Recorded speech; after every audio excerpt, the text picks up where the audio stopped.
Hello' students, তোমালোকক সকলোকে পুনৰ এবাৰ স্বাগতম জনাইছোঁ আমাৰ এইচএছ ষ্টাডি আছাম ইউটিউব চেনেললৈ। তো আজিৰ ভিডিঅ'টো মেট্ৰিক 2027 সকলো পৰীক্ষাৰ্থীৰ বাবে অতি গুৰুত্বপূৰ্ণ, কাৰণ এতিয়া ছাত্ৰ ছাত্ৰীৰ মাজত এটা ডাঙৰ প্ৰশ্ন ঘূৰি ফুৰিছে যে মেট্ৰিক 2027 প্ৰেক্টিকেল মাৰ্কছ নাথাকিব নেকি, আৰু কিছুমানে আকৌ কৈছে যে এইবাৰৰ পৰা প্ৰেক্টিকেল মাৰ্কছ সম্পূৰ্ণ উঠাই দিয়া হ'ব। কিন্তু আচল সত্যটো কি, প্ৰেক্টিকেল মাৰ্কছ উঠাই দিয়া হৈছে নেকি, নে প্ৰেক্টিকেল আৰু ইণ্টাৰনেল এছাইনমেণ্টৰ মাজতো কিবা পৰিৱৰ্তন হৈছে নেকি? আজিৰ ভিডিঅ'টোত আমি এই সকলোবোৰ কথা সহজ ভাষাত বুজি ল'ম, গতিকে ভিডিঅ'টো শেষলৈকে নিশ্চয় চাবা। তাৰ আগতে আৰু এটা কথা কৈ লৈছোঁ যে যদি তুমি HSLC 2027 ছাত্ৰ ছাত্ৰী, তেন্তে তোমালোকৰ সফলতাক লক্ষ্য কৰি ইয়াৰ important notes and PDF suggestion for HSLC 2027 এই ষ্টাডি মেটেৰিয়েলছে তোমালোকৰ ৰিভিজন অধিক সহজ কৰি তুলিব আৰু এক্সামৰ বাবে আত্মবিশ্বাসেৰে প্ৰস্তুত হোৱাত সহায় কৰিব। সকলো ছাবজেক্টৰ মাৰ্কিং পেটাৰ্ণ একে নহয়।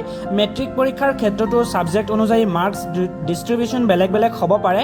সেয়েহে কোনো এটা ছাবজেক্টৰ নিয়ম দেখি সকলো ছাবজেক্টত 100 মাৰ্কছ থিয়ৰী হিচাপে দেখুওৱা হৈছে। অৰ্থাৎ এতিয়ালৈকে পোৱা ইনফৰমেশ্যনৰ পৰা মেট্ৰিক 2027 সকলো প্ৰেক্টিকেল মাৰ্কছ উঠাই দিয়া হৈছে বুলি কোৱা ঠিক নহয়। কিন্তু মাৰ্কছ থাকিব আৰু কোন ছাবজেক্টত প্ৰেক্টিকেল থাকিব সেইবোৰ বৰ্ডৰ অফিচিয়েল মাৰ্কিং স্কেম আৰু চিলেবাছৰ ওপৰত নিৰ্ভৰ কৰে। গতিকে ছ'চিয়েল মিডিয়াত কোনো YouTube, Facebook post, YouTube video' দেখি তোমালোকে ভয় খাব নালাগে। এতিয়া 2027 ছাত্ৰ ছাত্ৰীৰ বাবে আটাইতকৈ গুৰুত্বপূৰ্ণ কথাটো হ'ল, যদি তুমি মেট্ৰিক 2027 পৰীক্ষাৰ্থী হোৱা, তেন্তে এতিয়া প্ৰেক্টিকেল মাৰ্কছ থাকিব নে নাথাকিব এই চিন্তাত বেছি সময় নষ্ট কৰাৰ প্ৰয়োজন নাই। তোমাৰ মূল লক্ষ্য হ'ব লাগিব theory preparation plus internal assignment plus practical school work, এই তিনিটাকৈ গুৰুত্ব দিয়া। কাৰণ বৰ্ডৰ ফাইনেল মাৰ্কিং স্কেম যেতিয়া অফিচিয়েলভাৱে প্ৰকাশ পাব, তেতিয়া ছাবজেক্ট ৱাইজ সকলো কথা আৰু অধিক স্পষ্ট হ'ব। এটা উদাহৰণ দি বুজাওঁ যে ধৰি লোৱা কোনো এটা ছাবজেক্টত 90 মাৰ্কছ থিয়ৰী আৰু 10 মাৰ্কছ ইণ্টাৰনেল এছাইনমেণ্ট আছে, তেন্তে তুমি কেৱল থিয়ৰী পেপাৰৰ 90 মাৰ্কছৰ ওপৰত ফ'কাছ কৰিলে নহ'ব।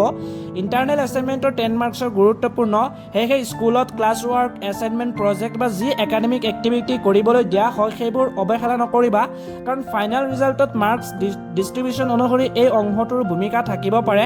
এতিয়া প্ৰেক্টিকেল এক্সামৰ বিষয়ে মেট্ৰিক 2027 ক্ষেত্ৰতো প্ৰেক্টিকেল এক্সাম সম্পৰ্কীয় সকলো ফাইনেল ডেট আৰু ডিটেইল ইনষ্ট্ৰাকশ্যন বৰ্ডৰ অফিচিয়েল নটিফিকেশ্যনৰ জৰিয়তে জনোৱা হ'ব। বৰ্তমান বিভিন্ন এডুকেশ্যন ৱেবছাইটতো 2027 প্ৰেক্টিকেল এক্সামৰ বিষয়ে তথ্য প্ৰকাশ পাইছে, কিন্তু ফাইনেল অফিচিয়েল ৰুটিন এতিয়াও প্ৰকাশ হোৱা নাই। সেয়েহে এতিয়াই প্ৰেক্টিকেল সম্পূৰ্ণ বন্ধ বা প্ৰেক্টিকেল মাৰ্কছ একেবাৰে নাথাকিব বুলি নিশ্চিত কোৱাটো উচিত নহয়। ছাত্ৰ ছাত্ৰীসকলৰ বাবে এটা বিশেষ সতৰ্কবাণী যে আজিকালি ইউটিউব, ফেচবুক কৰি বা আকৌ HSAB ডিভিজন বৰ্ডৰ অফিচিয়েল নটিফিকেশ্যন, চিলেবাছ আৰু মাৰ্কিং স্কেম প্ৰকাশ হ'লে সেই তথ্যকে ফাইনেল বুলি ধৰা উচিত। 2027 পৰীক্ষাৰ্থীসকলে পূৰ্ণ কৰা আৰু চতুৰ্থতে থিয়ৰী প্ৰিপাৰেশ্যন কেতিয়াও বন্ধ নকৰিবা, কাৰণ ফাইনেল এক্সামৰ মূল অংশ হৈছে তোমাৰ একাডেমিক প্ৰিপাৰেশ্যন। এতিয়া মূল কথাটো হ'ল যে মেট্ৰিক 2027 সকলো প্ৰেক্টিকেল মাৰ্কছ উঠাই দিয়া হৈছে বুলি বৰ্তমান নিশ্চিত অফিচিয়েল তথ্যৰ ভিত্তিত ক'ব নোৱাৰি। বৰং 2026 আৰু 2027 মাৰ্কিং পেটাৰ্ণত কিছুমান মূল ছাবজেক্টত 10 মাৰ্কছ ইণ্টাৰনেল এছাইনমেণ্ট আৰু 90 মাৰ্কছ থিয়ৰী দেখুওৱা হৈছে। তো সেই প্ৰেক্টিকেল, ইণ্টাৰনেল এছাইনমেণ্ট আৰু থিয়ৰী এই তিনিটাৰ মাজত পাৰ্থক্য বুজি লোৱাটো খুবেই প্ৰয়োজনীয়।